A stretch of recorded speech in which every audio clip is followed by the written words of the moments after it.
صلی علی محمد السلام علیک یا رسول اللہ.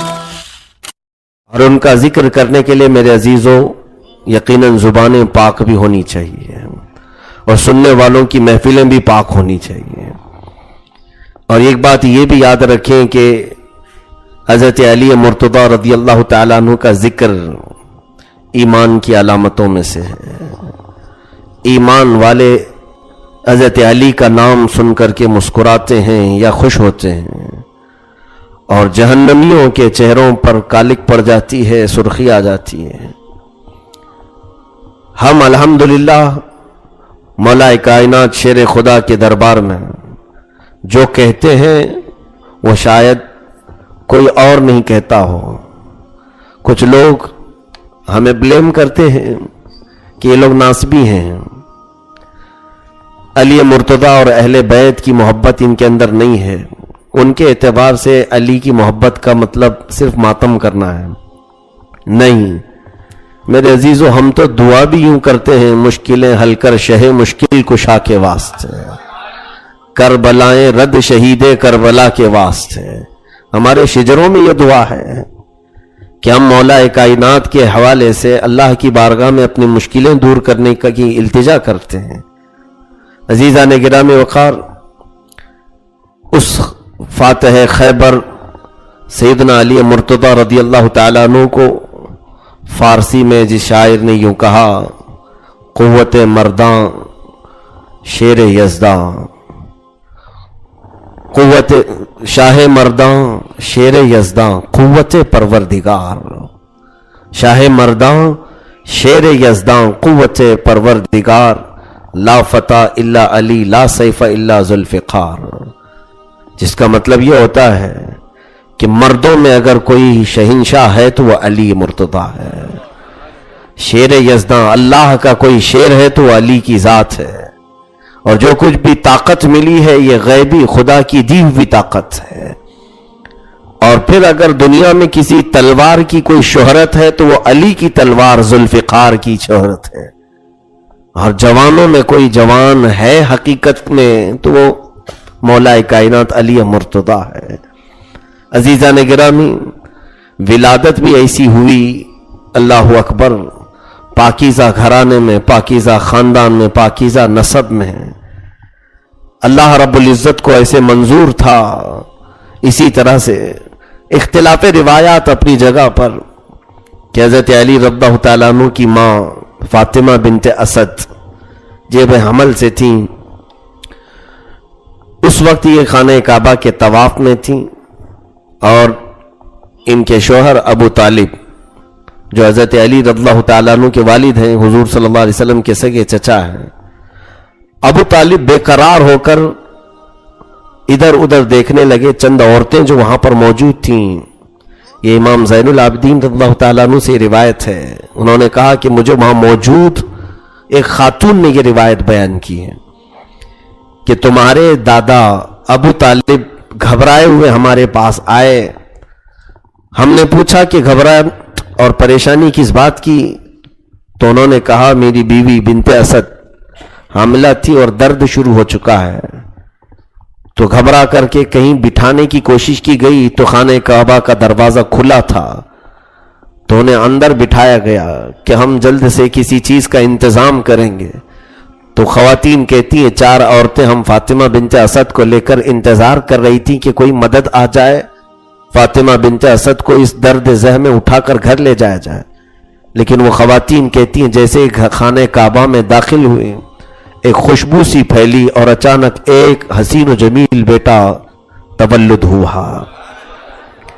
جب ابو طالب واپس آئے تو ولادت ہو چکی تھی، اور وہ بھی کہاں پر؟ خانہ کعبہ کے اندر.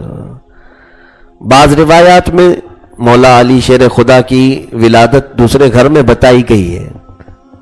میں ان روایات کی تصحیح و ترجیح کی طرف نہ جاتے ہوئے یہ عرض کرنا چاہوں گا کہ ولادت جہاں پر بھی ہوئی، لیکن جو اہم چیز ہے وہ یہ ہے کہ پیدا ہونے کے بعد سے اس روایت پر سب کا اتفاق ہے کہ حضرت علی نے نہ دودھ پیے تھے اور نہ آنکھ کھولے تھے. بچہ جب ماں کی گود میں آئے اب اس کا پہلا کام یہی تو ہوتا ہے کہ وہ آنکھ کھولے, آواز نکالے اور ماں کا دودھ پی لے. صبح سے شام تک ہونے آ گئی اور جب وہ آنکھ بھی نہیں کھول رہے تھے تو لوگ گھبرائے, ماں بھی گھبرائی, ان کے باپ ابو طالب بھی گھبرائے. رسول پاک صلی اللہ تعالی علیہ وسلم کو دوپہر کے بعد خبر ہوئی تھی کہ ابو طالب کے گھر میں ایک بچے کی ولادت ہوئی. ایک بات یاد رکھیں, رسول کریم صلی اللہ تعالی علیہ وسلم ابو طالب کے گھر میں بچپن سے رہے ہیں. حضور خود فرماتے ہیں ابو طالب کی بیوی فاطمہ بنت اسد میری دوسری ماں کی طرح میری پرورش کی. ان کی سگی چچی فاطمہ بنت اسد نے رسول اللہ صلی اللہ علیہ وسلم کی اپنے بیٹوں سے زیادہ حضور پر وہ جان نچھاور کرتی تھی اور محبت فرمایا کرتی تھی. تو حضور صلی اللہ علیہ وسلم کو بڑی خوشی ہوئی کہ چچا ابو طالب کے گھر میں بیٹے کی ولادت ہوئی ہے. تو بعد میں یہ خبر ملی کہ نہیں بیٹا ہوا ہے, شاید معذور پیدا ہوا ہوگا. معذور ہے کہ آواز نہیں کرتا, آنکھ نہیں کھولتا اور کچھ کھاتا پیتا نہیں, یعنی دودھ نہیں پی رہا ہے. تو رسول کریم صلی اللہ تعالی علیہ وسلم اس نومولود بچے کو دیکھنے کے لیے آئے. جب یہ فاطمہ بنت اسد کی گود میں تھا, اللہ کے حبیب صلی اللہ تعالی علیہ وسلم نے اپنے گود میں لیا. جب رسول کریم صلی اللہ تعالی علیہ وسلم نے اپنے منہ سے اپنا لعاب پاک نکال کر حضرت علی کی زبان پر رکھا تو جیسی حضور نے اپنی انگلی رکھی انہوں نے چوسنا شروع کیا, اور لعاب پاک جب ان کے منہ میں گیا تو سب سے پہلے آپ نے آنکھیں کھولی اور جلوہ رسول کو دیکھا. یہ ہے علی کی شان کہ پہلی غذا رسول اللہ کا لعاب اور پہلی نظر چہرے رسول پاک, پہلی نظر دنیا میں پڑی ہے. وہ علی چاہتے یا علی کی ولادت ایسی جگہ پر ہوئی تھی جہاں دنیا میں کسی کی ہوئی نہیں, خانہ خدا میں. وہاں آنکھ کھولتے تو کعبہ سامنے تھا. کعبے کا تقدس کم تھوڑی نہ ہے, کعبے کی حرمت کم تھوڑی نہ ہے, اس کی عزت اپنی جگہ پر. وہاں پر بھی بچہ پہلی نگاہ اٹھائے. میاں آج بھی اگر ہم پہلی نظر کعبے پر ڈال کر دعا کریں تو اللہ دعا قبول فرماتا ہے. تو علی کی آنکھیں وہیں کھل جاتی اور کعبے کو دیکھ لیتے تو وہ بھی ان کی عزت, ان کا تقدس, ان کے احترام میں یہ بات روایت میں آ جاتی کہ پہلی نگاہ کعبے پر پڑی ہے علی کی پیدائش کے بعد. لیکن مسلمانوں یہاں ہم سنیوں کا, خاص طور پر ہم بریلویوں کا عقیدہ ثابت ہوتا ہے کہ مولا علی نے پیدائش ہی میں ہمیں وہ بات کہہ دی جو امام احمد رضا خان فاضل بریلوی نے کہا ہے, حاجیو آؤ شہنشاہ کا روزہ دیکھو, کعبہ تو دیکھ چکے کعبے کا کعبہ دیکھو. مولا علی نے نظر وہاں ڈالی ہے جو کعبے کا بھی کعبہ تھا. رسول کریم صلی اللہ تعالی علیہ وسلم کے چہرے پاک پر پہلی نظر گئی, اس پر سب کا اتفاق ہے.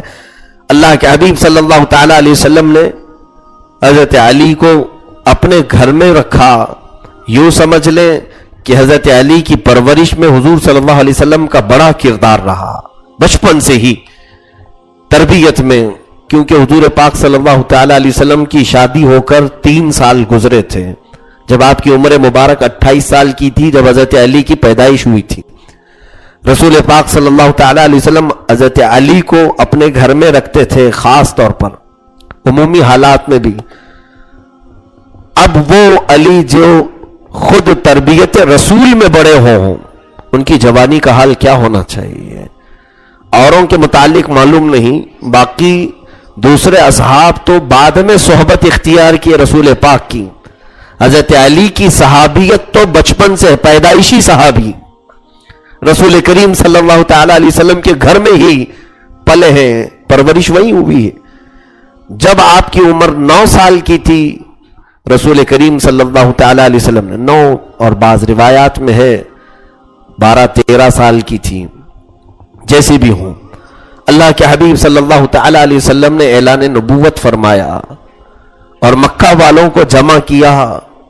مکہ کی ایک پہاڑی پر سب پر دعوت پیش کی, میں اللہ کا آخری نبی ہوں, اللہ ایک ہے, اس کا کوئی شریک نہیں, تم بتوں کی عبادت کو چھوڑو. اس پیغام کو سن کر کے مکہ والے بڑی دشمنی پر اتر آئے. کوئی ایک بھی وہاں پر اٹھ کر لبیک کہنے والا نہیں تھا. اللہ کے حبیب صلی اللہ تعالی علیہ وسلم نے اس مجمع عام میں پکارا, ہے کوئی جو میرے لائے ہوئے دین کی حمایت کرے؟ تب یہی 9 سال کی عمر میں یہ کھڑے ہوتے ہیں اور کہتے ہیں, یا رسول اللہ صلی اللہ علیہ وسلم, میں آپ کے دین کی حمایت کے لیے کھڑا ہوں, آپ کو میں اللہ کا رسول تسلیم کرتا ہوں. رسول کریم صلی اللہ تعالی علیہ وسلم نے اسی وقت آپ کو سینے سے لگایا اور رب ذوالجلال کی بارگاہ میں دعا کی کہ مولا اس کی ٹانگوں میں قوت عطا فرما, اس کے پیروں میں قوت و طاقت عطا فرما. حضور کی دعا کی برکت یہ تھی کہ پھر آپ کی قوت کے سامنے کسی کی قوت ہی نہیں تھی. اسد اللہ الغالب ہو گئے, جنہیں شیر خدا کا لقب ملا, حیدر کرار کا لقب ملا. یہ بچپن کے معاملات تھے. اور حضور پاک صلی اللہ تعالی علیہ وسلم حضرت علی رضی اللہ تعالیٰ عنہ کو اپنے ساتھ فیصلوں میں بھی بٹھایا کرتے تھے. تبلیغ دین, ظاہر سی بات ہے جب اول اسلام میں آپ اسلام قبول کر چکے ہیں تو تبلیغ اسلام میں حضرت علی کا بھی کردار رہا ہے. اگرچہ بچوں میں تھے آپ, لیکن حضور پاک صلی اللہ تعالی علیہ وسلم کو مکہ والوں کی ہر طرح سے خبر آپ پہنچاتے اور مسلمانوں کی حفاظت کے لیے جو کچھ بھی ہو سکتا تھا حضرت علی بچپن سے کیا کرتے تھے. پھر جب اللہ کے حبیب صلی اللہ تعالی علیہ وسلم ہجرت فرما کر مکہ سے مدینہ طیبہ تشریف لے گئے, اس وقت اپنے بستر پر حضور صلی اللہ علیہ وسلم نے حضرت علی کو ہی سلایا تھا. وہ قتل کی رات تھی, منصوبہ بند قتل کرنے کا ارادہ تھا کافروں کا, اور حضور کے گھر کے اطراف سارے لوگ تلوار تانے کھڑے تھے کہ محمد صلی اللہ علیہ وسلم کو آج قتل کر دیا جائے گا. لیکن رسول کریم صلی اللہ تعالی علیہ وسلم وہاں سے اٹھ کر تشریف لے گئے, کسی کافر کو آپ نظر نہ آ سکے. لیکن حضرت علی سے کہا کہ تم میرے بستر پر آج سو جانا, میرے پاس لوگوں کی امانتیں ہیں, تم کل یہ امانتیں دوسروں تک پہنچا دینا اور پھر تم بھی مدینے چلے آنا. حضرت علی رضی اللہ تعالیٰ عنہ نے حضور صلی اللہ تعالی علیہ وسلم سے ایک بھی سوال نہیں کیا کہ اگر غلطی سے وہ لوگ نبی سمجھ کر کے علی کو ہی قتل کر دیتے ہیں, کیونکہ وہ بستر قتل کا بستر بنا ہوا تھا. لیکن مولا علی شیر خدا رضی اللہ تعالیٰ عنہ فرماتے ہیں, میں آرام کی نیند سویا, آرام کی نیند سویا. وجہ یہ تھی کہ رسول اللہ نے فرمایا تھا کل صبح سب کی امانتیں واپس کر کے تم بھی مدینے آنا, تو مجھے یقین ہو گیا کہ صبح ضرور ہوگی. حضور نے فرمایا ہے صبح تو ہونی ہے, آج کی رات فکر چھوڑ دو, موت کا خوف, موت کا ڈر ہی نکال دو, کیونکہ نبی نے فرمایا کل صبح تم امانتیں دے کر مدینے آنا. یہ حضرت علی رضی اللہ تعالیٰ عنہ کا ایقان تھا, یقین تھا فرمودات رسول صلی اللہ علیہ وسلم پر. دوسرے دن صبح کفار مکہ نے آپ کو بستر سے اٹھایا, پکڑے اور حرم کعبہ میں لے آئے, اور بہت سارے کافر جمع ہوئے. پھر آپ نے جب سب کی امانتیں واپس کرنا شروع کی تو آپ کو بھی چھوڑ دیا گیا. 3 دن کے بعد حضور پاک صلی اللہ تعالی علیہ وسلم کی ہجرت کے 3 دن کے بعد حضرت علی بھی ہجرت کر کے مدینہ طیبہ تشریف لے آئے. یہاں مدینہ طیبہ آنے کے بعد مولا علی شیر خدا رضی اللہ تعالیٰ عنہ رسول کریم صلی اللہ تعالی علیہ وسلم کے ہاں جب پہنچے تو مکتوم نام کے ایک صحابی ہیں, مدینے کے انصاری صحابی, ان کے گھر پر آپ کا قیام ہوا. جو بھی صحابی آئے ہجرت کر کے, رسول کریم صلی اللہ علیہ وسلم نے ان کو کسی نہ کسی صحابی کے گھر ٹھہرا دیا. اب یہ چند دنوں کے بعد عقد مواخات شروع ہوا. عقد مواخات اسلام میں ایک ایسی زبردست مثال ہے میرے عزیزوں, جو آج تک دنیا نے ایسی مثال قائم نہیں کی. عقد مواخات کسے کہتے ہیں؟ یہ تو آپ نے سنا ہوگا نا, عقد نکاح. ایک لڑکا اور ایک لڑکی دونوں کو رشتے میں باندھا جاتا ہے تو اس کو نکاح کا عقد کہتے ہیں. یہی تو ہوتا ہے عقد نکاح. آپ نے یہ تو سنا ہوگا کہ خرید و فروخت کا عقد ہوتا ہے, کہ میں ایگریمنٹ, سیل ایگریمنٹ ہوتے ہیں. یہ تمام چیزیں تو آپ نے سنا ہوگا. لیکن حضور پاک صلی اللہ تعالی علیہ وسلم نے بھائی چارگی کا بھی ایگریمنٹ بنا دیا تھا. عقد نکاح اپنی جگہ پر رشتے سے جوڑنا, ایک مرد ایک عورت کو جوڑ دیا آپ نے, مہر مقرر ہو گیا اور ان کا رشتہ بنا دیا گیا. یہ تو مشہور ہے پوری دنیا میں. لیکن مدینہ طیبہ میں حضور صلی اللہ تعالی علیہ وسلم نے انصار صحابہ اور مہاجرین صحابہ کو جمع کیا اور ارشاد فرمایا ایک انصار اور ایک مہاجر. انصار جو مدینے میں تھے پہلے سے, مہاجر جو ہجرت کر کے آئے تھے مکہ سے یا دوسری جگہوں سے. ایک مہاجر اور ایک انصار. حضور فرماتے آج سے تم دونوں بھائی بھائی ہو. وہ ہاتھ پکڑتے اور سیدھے چلے جاتے. کہاں؟ وہ انصاری صحابی مہاجر کو اپنے گھر لے جاتے ہیں. اور پھر اتنا ہی نہیں کہ حضور نے کہا ہے تو بھائی ہو گئے, جیسے ہم بولنے کے لیے آج بھائی بھائی ہیں, جب کام پڑے تو کہتے ہم تو سب بھائی بھائی ہیں. اور پھر جب دشمنی ہو تو اتنی خطرناک دشمنی ہوتی ہے معاذ اللہ کہ جانوروں سے بھی زیادہ سخت ترین لڑائیاں ہوتی ہیں. جانور بھی آپس میں اتنے نہیں لڑتے جتنا انسانوں میں لڑائیاں خون ریزیاں ہوتی ہیں. خیر, دوسروں سے لڑائی اللہ اور اس کے رسول کی دشمنی کی وجہ سے ہے تو الگ مسئلہ ہے, لیکن مومنین کا آپس میں ایک دوسرے سے لڑنا, اس کے لیے تو وعید آئی ہے. اللہ کے رسول صلی اللہ تعالی علیہ وسلم نے فرمایا کہ اگر دو مومن آپس میں لڑنے کے لیے تلواریں اٹھا لیے, تلوار آج نہیں ہے تو چاقو اٹھا لیا, جو کچھ بھی اٹھا لیا, اللہ کے حبیب صلی اللہ علیہ وسلم فرماتے ہیں اگر اس میں سے کسی ایک نے کسی کو مارا, ایک نے قتل کیا, تو قاتل بھی دوزخ میں ہوگا, مقتول جو قتل ہوا وہ بھی دوزخ میں ہوگا, جو مر گیا وہ بھی دوزخ میں ہے. کیوں؟ مرنے والے کا کیا قصور ہے؟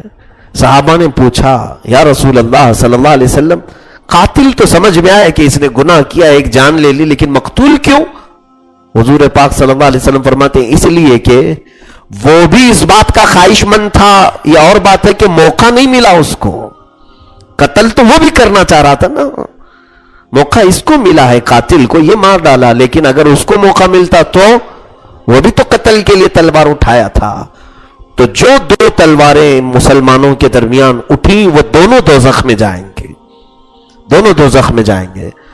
تو حضور اکرم صلی اللہ علیہ وسلم نے جو مواخات قائم کیا تھا, بھائی چارگی کا ایک نظام مدینے نے, وہ مثال پوری دنیا میں نہیں مل سکتی میرے عزیزوں. انصار صحابہ نے کیا کیا تھا جانتے ہیں آپ؟ مہاجرین صحابہ کو لیا اور پھر اپنے گھر لے کر کے گئے, ان کے سامنے اپنی پوری جائیدادیں رکھ دی, صاف صاف انہیں بتا دیا کہ اے میرے مہاجر بھائی, دیکھو میرے دو گھر ہیں, ایک باغیچہ ہے, بازار میں اتنی دکانیں ہیں, یہ میری پراپرٹی ہے, اور جو دو گھر ہیں اس میں سے ایک گھر میرا, ایک گھر تمہارا. باغیچہ آدھا میرا اور آدھا تمہارا, بازار کی دکان میں ایک دکان میری, ایک دکان تیری. حتیٰ کہ حضرت عبد الرحمن بن عوف کے جو بھائی بنائے گئے تھے انصاری صحابی, انہوں نے یہاں تک کہا کہ میری دو بیویاں ہیں, میں ایک کو طلاق دوں گا, اس کی عدت کے بعد تم اس سے نکاح کر لو. کیا آپ نئے ہو مدینے میں؟ تو انصار نے بھائی چارگی کا ایسا نمونہ قائم کیا کہ ایک بار رسول پاک صلی اللہ علیہ وسلم نے فرما دیا کہ تم بھائی ہو, تو انہوں نے اپنی سگی ماں سے پیدا ہونے والے بھائی سے زیادہ ترجیح دی میرے آقا کی زبان سے نکلے ہوئے بھائی کو. عزیزان گرامی, صہیب روم سے آئے ہوئے, بلال حبشہ سے آئے ہوئے, سلمان فارس سے آئے ہوئے, دوسرے کئی ممالک سے آئے ہوئے صحابہ تھے وہاں پر. ان کی نسل الگ تھی, رنگ بھی الگ تھے, قبیلے الگ تھے, خاندان الگ تھے, لیکن مدینے والوں کے دلوں میں اللہ نے کیسا ایمان بسایا تھا. انہوں نے پورے ہر طرف سے آنے والے صحابہ کو ایک خاندان میں بانٹ لیا, ایک خاندان میں تقسیم کر لیا آپس میں, اور ایسا مضبوط خاندان کہ ان کی فضیلت میں پھر قرآن کی آیتیں نازل ہوئی. ان اللہ یحب الذین یقاتلون فی سبیلہ صفا کأنہم بنیان مرصوص. بے شک اللہ ان صحابہ سے محبت فرماتا ہے کہ جب وہ جہاد کے لیے بھی کھڑے ہوتے ہیں تو ایسی صف بناتے ہیں جیسے سیسا پلائی ہوئی دیوار کھڑی ہوتی ہے. ان کے درمیان اتنا اتحاد آ گیا تھا, ایسا اتحاد. بھائی چارگی کا نظام جو قائم کیا میرے آقا صلی اللہ علیہ وسلم نے, یہ معاشرے کی سب سے پہلی بنیاد تھی کہ کوئی مدینے کو ہلا نہیں سکا. پھر مدینے کو کوئی بری نظر سے دیکھ نہیں سکا. وہ اتحاد حضور پاک صلی اللہ علیہ وسلم نے قائم فرمایا. ہمارے حالات یہ ہیں کہ پڑوسی مر بھی گئے تو پتہ ہی نہیں چلتا ہے، خبر ہی نہیں ہے کہ کتنے بیمار پڑے ہیں لوگ. ہم نے یہاں پر رشتے یا تو مخصوص کر لیے، مال کی وجہ سے ہمارے رشتے ہیں یا منصب کی وجہ سے ہمارے یہاں رشتے ہیں. ایمان کی وجہ سے جو رشتہ ہوتا تھا وہ بہت مضبوط ہوتا تھا، اور مال کی وجہ سے جو ہمارے رشتے قائم ہوتے ہیں وہ مال جانے کے بعد پھر دشمنی ہو جاتی ہے، دوریاں ہو جاتی ہیں. کسی کے منصب کی وجہ سے تم نے رشتہ قائم کر رکھا ہے اس سے، وہ ذرا اس کا منصب ہٹ گیا تو تمہارا رشتہ بھی ختم ہو گیا. اب اس سے کیا ملنا ہے، وہ تو فالتو آدمی ہو گیا، کچھ کام دھندے کا نہیں. یہ ہمارے مزاج ہیں. صحابہ اکرام کو حضور صلی اللہ علیہ وسلم نے ایمان کی رسی میں باندھا تھا، ایمان کی رسی میں، حتیٰ کہ ان کے درمیان چھوٹی سی بات پر تکرار بھی ہو جاتی، میرے آقا صلی اللہ تعالی علیہ وسلم غضبناک ہو جاتے تھے، ناراض ہوتے تھے. حضرت ابو ذر کو ایک بار اسی لیے ڈانٹا تھا کہ انہوں نے حضرت بلال کو صرف اتنا کہا تھا کالی عورت کے بیٹے ہیں. رسول کریم صلی اللہ علیہ وسلم نے فرمایا کہ تمہارے اندر ابھی بھی جاہلیت ہے، پرانے زمانے کی جہالت ہے. حضرت ابو ذر بلال حبشی کو صرف اتنا کہے تھے، پھر ان کو احساس ہوا، شرمندگی ہوئی. بعد میں گئے حضرت بلال کو لایا اور کہا کہ اے بلال، میں نیچے سوتا ہوں، تم اپنا پیر میرے چہرے پر رکھ دو. میں نے تم کو کالا کہا یا کالی عورت کے بیٹے کہا؟ حضرت بلال نے انہیں اٹھا لیا اور کہا نہیں، تم صحابی رسول ہو، تم صحابی رسول ہو، تمہارے چہرے پر میرا قدم کیسے؟ بلکہ ہم دونوں آپس میں ایمانی بھائی ہیں. ان لوگوں کے ہاں عفو درگزر کا بھی مقام بہت تھا. تکراریں کیوں نہیں ہوتی تھی، لیکن ان لوگوں نے ان تکراروں کو اپنے درمیان بڑی دیواریں نہیں بنائی. مجھے حیرت ہوتی ہے، ابھی بھی مدینہ طیبہ کی بات ہے. مدینہ طیبہ میں ہم جاتے ہیں، آج وہاں حالات ایسے ہیں، دل کی سختیاں بڑھ جاتی ہیں حاجیوں کی بھی. حج کر کے اتنے دعائیں کر کے، عبادتیں کر کے، قرآن کی تلاوتیں کر کے، رب لبیک لبیک پکار کر کے مدینے پہنچتے ہیں. وہاں پر تو چھوٹی چھوٹی چیزوں کے لیے جھگڑے کر جاتے ہیں. پچھلے سال کی بات ہے، دو یہیں کے حاجی تھے انڈیا کی، وہ الگ ہمارے پڑوس میں تھے، صرف کھانے کی بات پر لڑ پڑے اتنا کہ برتنوں سے ایک دوسرے کا مقابلہ کیا. دونوں زخمی ہوئے اور دونوں کو پولیس لے کر جیل میں گئی. مدینہ طیبہ میں، رسول کریم صلی اللہ تعالی علیہ وسلم کے دیار پاک میں. اور حد تو یہ ہے کہ وہاں جانے کے بعد پتہ نہیں شیطان کتنا ورغلاتا ہے، بہکاتا ہے. میں بار بار حجاج کرام کو یہی نصیحت کرتا ہوں، تمہارا امتحان ہے میرے عزیزو. بارگاہ رسول میں آئے ہو اور اس مدینے میں آئے ہو جہاں انصار نے اپنی ساری زمینیں کشادہ کر دی تھی، ساری زمینیں کشادہ کر دی تھی. آج وہاں پر کوئی اپنا دامن پھیلانے کی ذرا برابر کوشش نہیں کرتا. اگر آپ کرسی پر بیٹھے کوئی آ جائے تو اٹھنا پسند نہیں کرتا کوئی. ہماری یہ فکس چیزیں ہیں، ہم دوسروں کو نہیں دیں گے. کمروں کے لیے جھگڑے ہیں، بستروں کے لیے لڑائی ہاں، اچار کے لیے لڑائی ہاں، اتنی چھوٹی چھوٹی چیزوں کے لیے ہم نے دیکھا. یقیناً وہ انصار صحابہ پر کیا گزرتی ہوگی جنہوں نے اپنی جائیدادیں دے دی تھی، آدھے باغیچے ان کے نام پر کر دیے تھے. یہاں سفر میں 4-5 دن 8 دن 7 دن رہنے کے لیے اتنے بڑے جھگڑے کر کے آ جاتے ہیں. اللہ کے حبیب صلی اللہ تعالی علیہ وسلم کو ٹھیس پہنچانا، ایک بات یاد رکھیں، اس کے سارے اعمال ضائع کر دیے جائیں گے، سارے اعمال برباد کر دیے جائیں گے. ایک بزرگ کے متعلق میں نے پڑھا تھا کہ حضور پاک صلی اللہ تعالی علیہ وسلم کے مدینے میں گئے، دوپہر میں کچھ دہی کھایا اور کچھ دہی کھٹا تھا. کہا کتنا کھٹا دہی یہاں آ گیا. سوئے تو خواب میں میرے آقا صلی اللہ علیہ وسلم تشریف لائے، نہایتی جلال میں تھے. حضور نے فرمایا کہ اے شخص، تو مدینے آیا ہے، تو فوراً میرے مدینے سے نکل جا، تجھے جہاں میٹھا دہی ملے وہاں چلا جا. میرے مدینے کے دہی کو تو نے کھٹا کیسے کہا؟ حضور کو یہ تک گوارا نہیں مدینے کی برائیاں کرنا. یہ تو ہم نے وہاں دیکھا ہے، کھانے کی برائیاں کرنے والے سب سے زیادہ ہمارے انڈین لوگ ہوتے ہیں، ہندوستانی لوگ ہوتے ہیں. کھانے کو عیب لگاتے ہیں، روٹیوں کو پھینکتے ہیں، اتنی غذا وہاں پر ویسٹ کی جاتی ہے جس میں 50-50 لوگ کھا سکتے ہیں، پوری اٹھا کر کے پھینکی جاتی ہے۔ بہرحال یہ الگ معاملات ہیں، میں عقد مواخات پر بات کر رہا تھا کہ صحابہ کو حضور نے بھائی چارگی میں جوڑ دیا، ایک مہاجر ایک انصار، ایک مہاجر ایک انصار، اخیر میں ایک صحابی بچ گئے حضرت علی، ان کا کوئی انصاری ملا نہیں، وہ غمگین ہو گئے، میرا کوئی جوڑی ملا ہی نہیں۔ سب کو ایک ایک جوڑی مل گئے تھے اور حضور نے سب کو جوڑی بنا کر ان کے گھر روانہ کیا۔ حضرت علی ایک کونے میں مسجد میں بیٹھے، تھوڑا سا ان کو غم لاحق ہوا کہ میرا انصاری بھائی کون ہوگا جس کے گھر میں ٹھہروں گا۔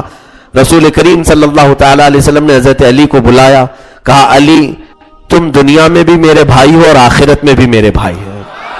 عقد مواخات میں حضور نے حضرت علی کو اپنے ساتھ جوڑ لیا، اپنے ساتھ جوڑ لیا، سب کو مہاجرین کو ایک ایک انصار صحابی دیا، اور حضرت علی بھی مہاجر تھے، ہجرت کر کے آئے تھے، حضور نے ان کو اپنے ساتھ جوڑ لیا۔ یہ مولا علی کی شان ہے۔ رسول کریم صلی اللہ تعالی علیہ وسلم نے مدینہ طیبہ میں ان کو ایک مرتبہ اپنا نائب مقرر فرمایا۔ جب حضور پاک صلی اللہ تعالی علیہ وسلم کسی جہاد میں جا رہے تھے تو حضرت علی نے کہا یا رسول اللہ صلی اللہ تعالی علیہ وسلم، یا منافقین آپ کے جانے کے بعد پیٹ پیچھے کچھ باتیں کریں گے، اس لیے میں بھی ساتھ چلوں؟ حضور پاک صلی اللہ تعالی علیہ وسلم نے فرمایا اے علی تم میرے لیے ویسی ہی ہو جیسے ہارون موسیٰ علیہ السلام کے لیے تھے۔ حضرت موسیٰ علیہ السلام کے وزیر تھے حضرت ہارون علیہ السلام، لیکن حضور نے فرمایا یہ اور بات ہے کہ میرے بعد کوئی نبی نہیں ہوگا۔